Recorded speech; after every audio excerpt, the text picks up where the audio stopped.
বা কাহিনী, আসলে কে ইন্ডিয়া ডিপোর্ট করতে হবে। ইরা বলে ডিপোর্ট করতেছো, তাহলে এত খুশি কেন? গৌতম বলে সবসময় হাসি খুশি থাকাটা আসলে ওর রোগ। ইরা বলে অনেক সুন্দর রোগ, যদি এটা তোমারও থাকতো কতই না ভালো হতো।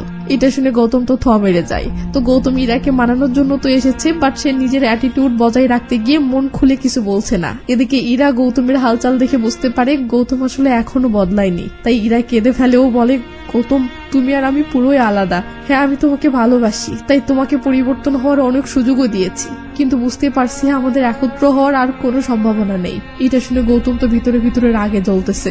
এদিকে ইরা তার সাথে আনা ডিভোর্স পেপার বের করে কাঁদতে কাঁদতে বলে, এগুলো ডিভোর্স পেপারস, ভালো করে পড়ে সাইন করে দিও। গৌতম পেপারস গুলো উল্টে উল্টে দেখে সবগুলোতে ইরা অলরেডি সাইন করে রেখেছে, যা দেখে গৌতমের মাথায় যেন আকাশ ভেঙে পড়ে। এদিকে ইরা তার হাতের এঙ্গেজ রিংটাও খুলে টেবিলের উপর রাখলে গৌতমের তো রাগ মাথায় উঠে যায়। সে পেপারস গুলো নিয়ে যেতে ধরে থেমে যায় ও সেখানেই খাড়ার উপর সবগুলোতে সাইন করে দিয়ে রেগে মেগে সেখান থেকে বের হতে থাকে। জাগ্গি বুঝতেছে না কি হলো, ভাবি কাঁদতেছে কেন, তাই সে তাড়াহুড়ো করে গৌতমের পিছু পিছু বের হয়ে আসতেই পাশের শপে কি যেন দেখে থেমে যায়। গৌতম এসে দেখে জাগ্গি আসলে একটা সুইমিং স্যুট দেখতেছে। গৌতম ইশারায় বলে, কাহিনী কি? জাগ্গি বলে, দাদা আমি আসলে ভাবছিলাম কি, এই সুইমিং স্যুটটা কিনতে পারলে সমুদ্রটা সাঁতরে পার করে লন্ডন যেতে পারতাম। মাত্র 20 মাইলই তো। প্রেম ভালোবাসার উপর গৌতমের মেজাজ এমনিতেই বিগড়ে আছে, তার উপর জাগ্গির এসব দেখে গৌতমের রাগ চাঁদিতে ওঠে। সিন কাট হলে দেখি গৌতম জাগ্গিকে একটা সুইমিং পুলে এনে বলতেছে, দেখা কিভাবে সাঁতরাবি। জাগ্গি সাহস করে সুইমিং পুলে তো নামে, বাট সে তো তেমন সাঁতার পারছে না। গৌতম ঠাট্টা করে বলে, আরে তুই তো 20 মাইল সাঁতরানো পাবলিক, এটা তো মাত্র সুইমিং পুল, আয় সাঁতরাই। গৌতম তলিয়ে যেতে ধরলে মরতে মরতে পাড়ে এসে সাপোর্ট নেই। গৌতম বলে, নো, সাগরে সাপোর্ট থাকে না, তুই তো সুপারম্যান, আর ভালোবাসো তোর সুপার পাওয়ার, তো হাঁফিয়ে যাচ্ছিস কেন, যা সাঁতরা।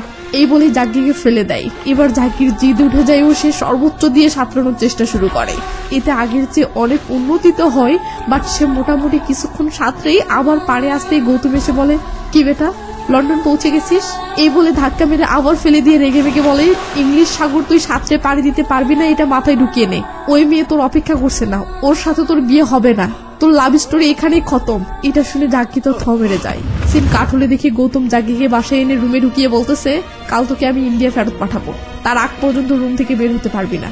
এই বলে গৌতম দরজাটা লাগিয়ে দেয় ও ইরার কষ্টে ইচ্ছে মতো ড্রিঙ্কস করতে শুরু করে। সিন কাট হয়ে সকালে আসলে দেখি গৌতম মাতাল হয়ে পড়ে আছে আর ইরা এসে কলিং বেল বাজাচ্ছে। গৌতম দরজা না খুললে ইরা তার কাছে থাকা চাবি দিয়ে দরজাটা খুলে দেখে গৌতমের এই অবস্থা। ইরা গৌতমকে ডেকে তুলে বলে, গৌতম তোমার কি হয়েছে? গৌতম অবাক হয়ে বলে, তুমি এখানে কি করছো? ইরা বলে, তুমি আমাকে রাত 8টায় ফোন করেছিলে, আমি উঠে দেখি 10টি মিস কল, এরপর থেকে তোমাকে কল করে যাচ্ছি, ধরছো না। গৌতম বলে, আমি তো